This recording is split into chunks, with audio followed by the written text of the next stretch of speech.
ప్రపంచంలో ఎక్కడున్నా మీ గోత్రనామాలతో వేదమందిర్ నిర్వహించే ఆన్లైన్ పూజలు హోమాల ద్వారా దైవ అనుగ్రహాన్ని పొందండి. ఏమిటి నాన్నగారు?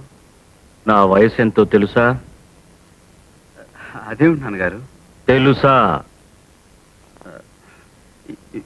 58 ఉండొచ్చు. నేను ఏ వయసు నుంచి సంగీత సాధన ప్రారంభించానో తెలుసా? 6 ఏళ్ళు. ఇప్పటికి 50 ఏళ్లుగా నేను కచేరీలు చేస్తూనే ఉన్నాను.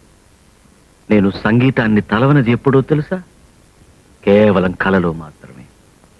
అందుకు కూడా కారణం తెలుసా? సరస్వతీదేవిని అవమానించడం అనే భయంతో, గౌరవంతో. అర్థమైంది. నేను అడవిలో పాడిన పాట మీరు విన్నట్టున్నారు, అంతేనా? అది పాట, సంగీతానికి వచ్చిన గ్రహపాట. నువ్వు పాడిన పాట రాగం పేరేమిటో తెలుసా? తెలుసు, హంసధ్వని. హంసధ్వన? కొంచెం మార్చాను వాళ్ళ కోసం. మార్చి ఏం చేశావో తెలుసా? హంసధ్వనిని హింసధ్వని చేశావు. సంగీతాన్ని మార్చేటంత పండిపోయావా శాస్త్రీయ సంగీతంలో? వాగ్గేయకారుల కృతుల్ని, స్వరజతుల్ని మార్చేటంత పండితుడురా నువ్వు. ఎవరి కోసమో మార్చి ఎక్కడెక్కడో పాడి సంగీతాన్ని అవమానిస్తున్నావు. నీ ఇష్టం వచ్చినట్టు నువ్వు పంచడానికి, పెంచడానికి, తుంచడానికి అదేమన్నా నీ మూతి మీద మొలిచిన మేసం అనుకున్నావా? సంగీత జ్ఞానం లేని 10 మందికి కాస్త జ్ఞానాన్ని పంచిపెట్టడం తప్ప నాన్నగారు? శాస్త్రీయ సంగీతంలో కూడా నీ విప్లవాన్ని చొరబెడుతున్నావా? అలాగా జనాలకు కూడా అలుపు సులుపులు ఉంటాయి నాన్నగారు. పాట మనసు తేలికపరిచే మంత్రపుష్పం అని తెలిసి ఆ శ్రమజీవుల కోసం నేను... ఎవరి కోసమైనా సంగీతాన్ని సంకరం చేసే హక్కు నీకు లేదు. అది సంకరం కాదు నాన్న, సంగమం. గోదావరిలో కుళ్ళు కాలువలు కలిస్తే సంగమం కాదురా, సంకరమే. అమ్మనే అమ్ముకు బ్రతికే వాడికి పుట్టగతులుండవు. అది అపచారం కాదురా, వ్యభిచారం. నాన్న, నేను అమ్మను అమ్ముకుంటున్న వాడిని కాదు. అమ్మ అందరికీ అమ్మేనని నమ్ముకుంటున్న వాడిని. అందరికీ పంచిపెట్టడానికి శాస్త్రీయ సంగీతం అంటే చౌకటి పూలు దొరికే ఉప్పుడు బియ్యం కాదురా. కష్టపడే శ్రమజీవుల కోసం కాకపోతే సంగీతం ఎందుకు నాన్న? సంగీతం ఎందుకో నువ్వు నాకు చెప్తున్నావా? ఒరేయ్, నేను నీ తండ్రిని మాత్రమే కాదురా, నీ గురువుని కూడా. అన్నే తప్పు పడుతున్నావా? తండ్రి అయినా గురువు అయినా నిటలాక్షుడు 3వ కన్ను తెరిచిన తప్పు తప్పే నాన్న.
దాని దని దబద మబదని దబద మదబ మగరి గమ పాప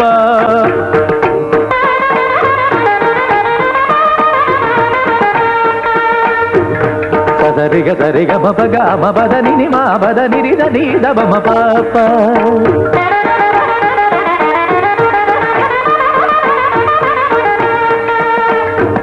సరిగ సరిగ పది గమ పద మా పదని దని దని దబ మ పాప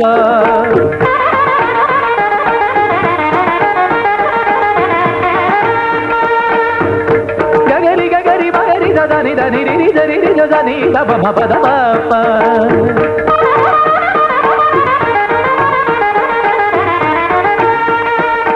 సారిగ సరిగ పద మా పదని దబ దని దని గరి మగరి దని దని దని రి దని దబ దని దని గరి దని దని దని దబ దని దబ మ ప దని దని దని దని దబ దని దబ దని దని దబ దని దబ దని దబ మ క ప దని దబ దని దబ దని దబ మ క దని దబ మ క ప దని దని దని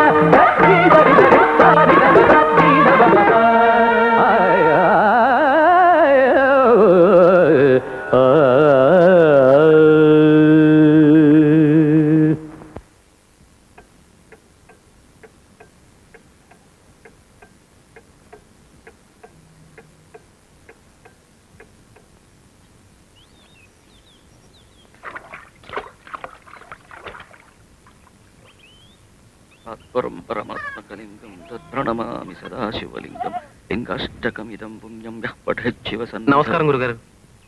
ఎవరు బాబు నువ్వు? నా పేరు చారుకేశు. ఓ నాకు సంగీతం అంటే ప్రాణం. ఆ. మీ సంగీతం అంటే ప్రాణానికి ప్రాణం.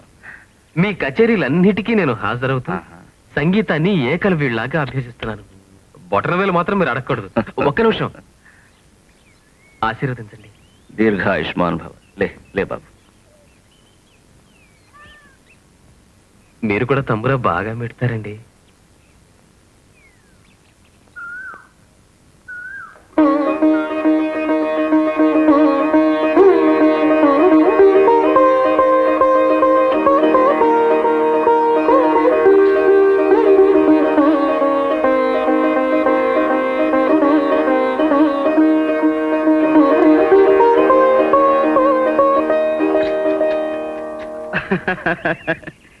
నువ్వేం బాధపడకు పెంటమ్మా.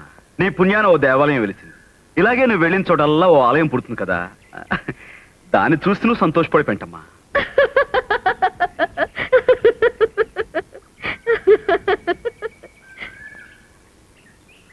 నా పేరు పెంటమ్మ కాదు. అబ్బా బతికిపోయానురా బాబు. అయితే నీ పేరేంటి పెంటమ్మా? చి, చి, చి, చి, చి. అసలు నీ పేరేంటి? చెప్పుకొని చూద్దాం.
ఇప్పుడు చెప్పండి, నా పేరు?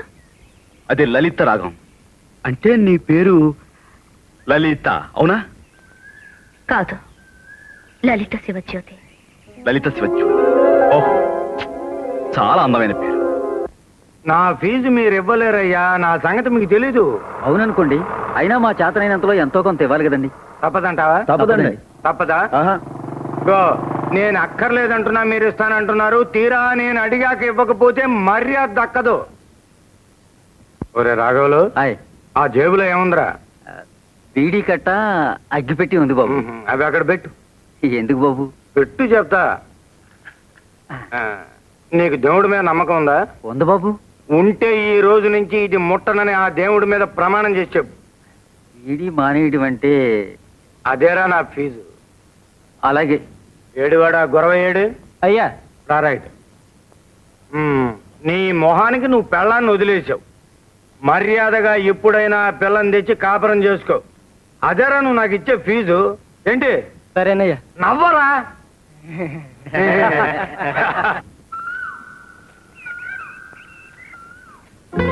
మీ పేరు నాకెంత ఇష్టమో ఇదిగో ఈ విధంగా చెట్ల మీద రాసి చూపించాను.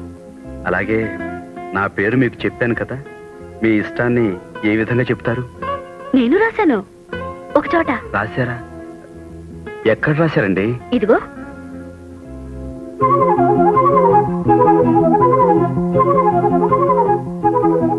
పచ్చబుట్ట. ఆ, మీరు నన్ను పూర్తిగా పడగొట్టిస్తారు లలిత గారు. నేను మీ పేరు చెట్ల మీద పుట్ల మీద రాశాను. అలా ఎన్నిసార్లు రాస్తే మటుకు ఏముంది చెప్పండి.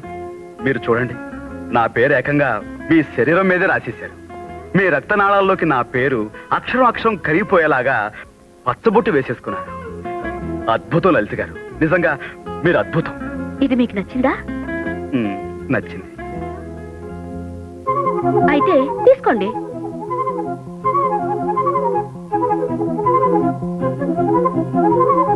నిన్ను కన్న తల్లిదండ్రులకు కోటి దండాలు. అది ఇంటికొచ్చి చెప్పండి. సాయంత్రం మీకోసం ఎదురు చూస్తుంటాను.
అబ్బబ్బబ్బబ్బబ్బా.